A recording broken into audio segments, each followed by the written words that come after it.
Hello and welcome back to the video on the rest of the way and to NXT Worlds Collide out of 10. It's part of this crazy weekend of wrestling. First event, one of these since 2020 I think, where NXT and NXT UK go head to head, and NXT with NXT UK codes now. We've got several unification matches as well as some absolute bangers on the card, so it's going to be a great show. So let's get straight into it. It kicked off with a guaranteed banger, Carmelo Hayes versus Ricochet for the North American title. They're reversing each other's early moves, and as the veteran showed respect to the rookie, Carmelo shoved Ricochet down and slapped him. Ricochet then got some big moves in before Trick ran a distraction, only be taken down with a sliding kick from the former IC champ. Mono then went up to the top, but Ricochet caught him and hit a suplex. The two traded shots back and forth before Ricochet hit a brainbuster.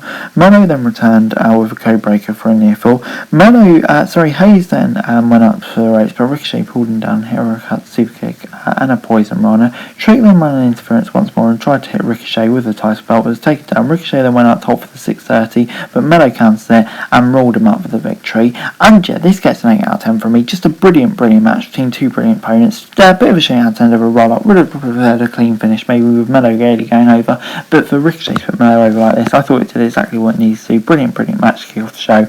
8 out of 10.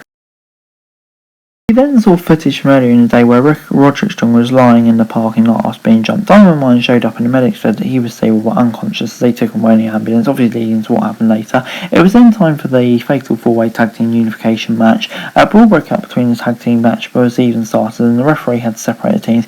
Briggs and Jensen were in the ring with the Creeds as the match began, and Kit tagged in for a second before tagging out. Lashley then tried for distraction, but Van Henry got in her way and they started the ringside brawl. Jensen then hit a big dive assist to the outside on top of the Creeds, and Coffee followed them with a dive.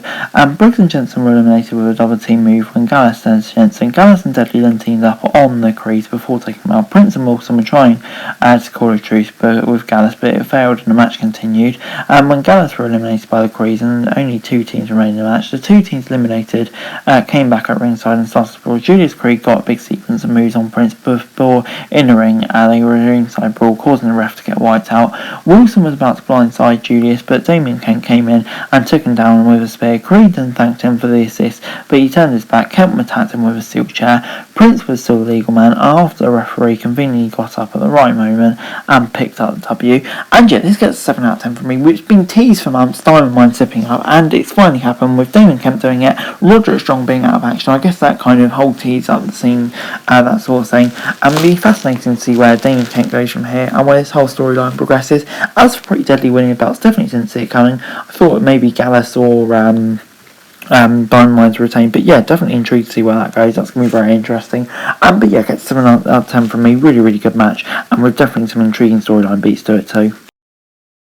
Backstage, Tony D'Angelo offered Cameron Grimes a place on his crew, but Grimes rejected the offer before it was Satomura versus Rose versus Davenport in a women's unification match. Rose and Davenport teamed up on Miko early on, but then turned on each other when it was time for to get the pin. Miko managed to fight her way back into the match, but was tossed out once more before Blair and Mandy went at each other in the ring. Satomura dragged Blair outside the ring and attacked her before Mandy jumped them. Davenport then hit a double stomp on Mandy on the floor before she and Miko returned to the ring. Mandy then came back and pulled Blair off the top rope before joining Miko in the ring. Satomura was in control and was able to take down both opponents with kicks before they teamed up for a double team move. Miko cancelled the double suplex and got a double TTT instead, allowing Mandy Rose to become the undisputed champion. And yeah, this gets a 7 out of 10 from me. I mean, I really would like seeing Miko with the belt, but Mandy keeping it is interesting because I thought Toxic Attraction may go up. Being in, it doesn't seem like it's going that way, but yeah, I mean, Mandy continues champion. Big Rob for her to beat a few Miko and Blair Davenport. So Big Rob, and it'll be interesting to see where that title reign goes now, really, because yeah, it does feel like it's just going on and on and on, and who will finally get the opportunity to defeat her. But yeah, in terms of the match itself, wasn't bad at all. Great to see Miko Satomura in the NXT ring. 7 out of 10, good stuff.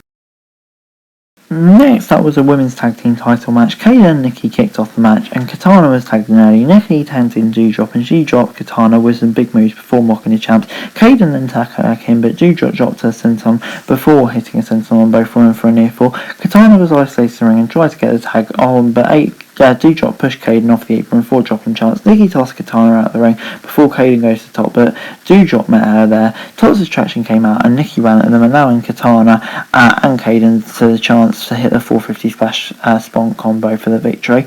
And Jack gets a 6 out of 10 from me. I mean, like, it was okay, but yeah, I mean, Tox's traction bit at the end, it didn't make a whole lot of sense. I think we kind of had them challenge for titles enough, but it did a good job of putting Babyface over, even though it wasn't clean. So yeah, I mean, it's a bit iffy this, so I'm going to give it 6 out of 10. Backstage though, Wesley accepted JD McDonald's challenge for a match, and it will take place on Tuesday. That's going to be a great match. Grayson Waller then acted like he's remorseful after injuring Apollo Crews and said that his mum was upset with him, but then Waller dropped the axe and said that she didn't care what she thought and laughed it off. Typical heel promo. But anyway, then it was time for our main event. Braun Breaker took on Tyler Bate in a unification match. Bate had control of the match early on. They managed to take each other out with shoulder tackles before getting back up on their feet with synchronised kick-outs. Tyler then got to the big counter. Braun was starting to get annoyed as he failed to take the US champ down. The two were on the top rope and Braun dropped Bate with a bulldog before getting slammed for a near fall. Before Bate got the Tiger Driver 97 for a near fall, and Braun hit the grider press slam for a near fall of his own.